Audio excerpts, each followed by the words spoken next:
I think, our approach to AI, and we describe it as, we either take, make, or shape.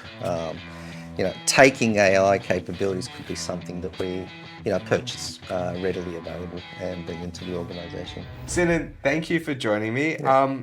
The CIO at RMIT must be quite a busy role considering all the different campuses, how many students you have. What's a day in the life like for a person like you? Um, I'd probably describe it as being CIO at RMIT. I think I'm just super lucky.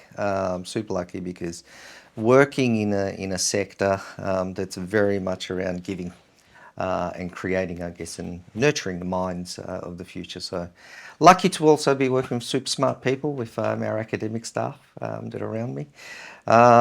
Day in the life. There's a number of things. Number one's always maintaining. You've got to run your operation, ensure technology is available for people when they need it, for students and our staff. So it's building that trust and having that level of robustness in your operating systems. The second part of it is very much around innovation. There's always that opportunity. How do we make learning easier? How do we make teaching easier?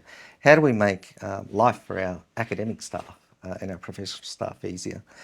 Shifting them from, I guess, removing that administrative burden to more higher value or higher order duties. Yeah, it's balancing those two. And then there's always the people and culture side. So it's really equally important to continue investing in your people, your culture within your organisation. Having that right, or if you can continue to build on that, it just really unleashes all the other opportunities you can bring to life as well. I always thought that the culture and the innovation Yeah. go hand in hand. Having the right people with the right mentalities and having that openness to Yeah. change, as well as human-centric design and thinking about how people are going to adopt innovation. Which brings me to the hot topic of the day is AI. Yeah. Everyone's talking about it's not new. Yeah. Let's be realistic. Yeah. It's been, as a concept, it's been around since the 50s. We're doing things with neural networks in the 80s. Yeah. Machine learning's been there. I think when people talk about AI now, they talk about the generative Yeah. side. Yeah. How are you harnessing AI at the moment at RMIT? Yeah. Are there certain things that you're doing that you're seeing are going well, things Yeah. that are going not so well? Yeah. I think, our approach to AI, and we describe it as, we either take, make, or shape. Taking AI capabilities could be something that we, purchase readily available and bring into the organisation. We may shape AI, so partnering with industry partners, software giants, and influencing, I guess, some design changes and so on. So working together in there. Or make, where we will, make a deliberate decision to invest in that capability ourselves and start to build it out. One of the areas, generative AI, that we've been, we've launched, I'd say it's just over 12 months now, 12 to 18 months, was very much a, similar chat GPT capability, where, it's within our boundaries, it's our data, it's our models, and it's secure and safe for us. And our IP remains in there. The impact that we saw with that is very much around our students, using that capability for their learning, for their assignments, for practicing interviews for jobs and so on, and even translation quite a bit. For our academic communities, what we've seen, the value in that capability launched is assistance in assignment writing, assessments, and so on. And then we've got our professional staff that have also been using it. So, whilst we've got policy in there, whilst we have, other data around organisation and so on, the greatest impact is just seeing what we thought the value would be compared to how the students have adopted it and how they're using it has really opened our ideas to do a lot more. So it's launched across both Australia and in our Vietnamese campuses. So and the take-up's quite great. That's really good.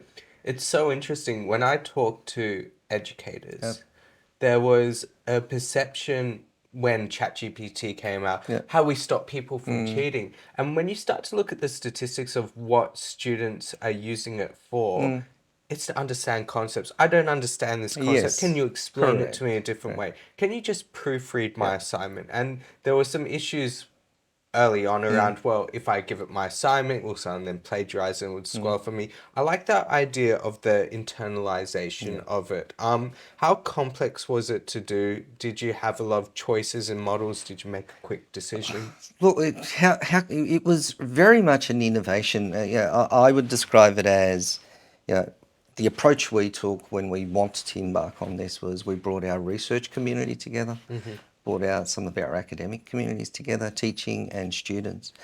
So we established, I would describe it as a group that were highly engaged, and we called it the AI Ambitions Group. Right? So it was really designed off that group, and we let it organically grow through that. You know, myself and a peer of mine sponsoring it, and through there, I'd say from idea to launching a product, it was probably around 6 to 8 weeks. But then we've scaled it, obviously, continued to mature and scale it over that time. But you know, just as you described, we take an approach where it's an applied learning. So as long as it's declared how the students used it, and we encourage them to use it, because it's the concepts, and if they're applying that learning and demonstrating that learning and then being able to play that back to you, I think that's the power of that learning and sustain. You know, you remember that forever. So, so we didn't take an approach like if others may have chosen to block or not use and so on. Ours was very much an embrace. We encourage our students and staff to continue to use our internal, we call it VAL, Virtual Assisted Learning platform. We encourage them to continue to use it rather than using, let's say, external capabilities of that nature. And the uptake, you know, rather than the block, we take an approach of, you know, collaboration and consultation across the university and community. And we've got significant uptake, and we're seeing that value being harvested now through our students' ability to use it. That's brilliant. Are there particular ways that you measure the value? Do you do student satisfaction? Do you have a look at the performance and grades? Is there something that you do? Well, it's interesting. We do look at usage patterns, obviously, how many using them, where are they using them from, so on. But what's really interesting, I guess the nugget in there is where the usage profile in Australia and the students within Australia is very different when you look at, you know, our design school versus our, you know, science school versus, you know, over in Vietnam, what they're using it for. You know, we're teaching English only in Vietnam, so there's quite a bit of translation to understand the concepts and models. So I guess the value measure is there. And, you know, rather than just seeing a dollar return value, it's being able to give, you know, we also pride ourselves about giving accessible technology to our groups, you know, maybe the lower social economic students.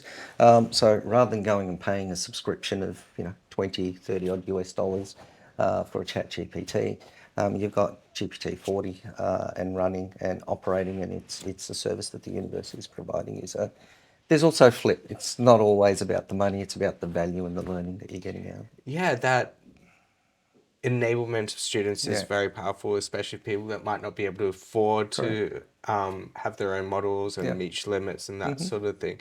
It's interesting that there's differences between, say, what the science team and what the design team are using it for, and I think that's kind of to be expected.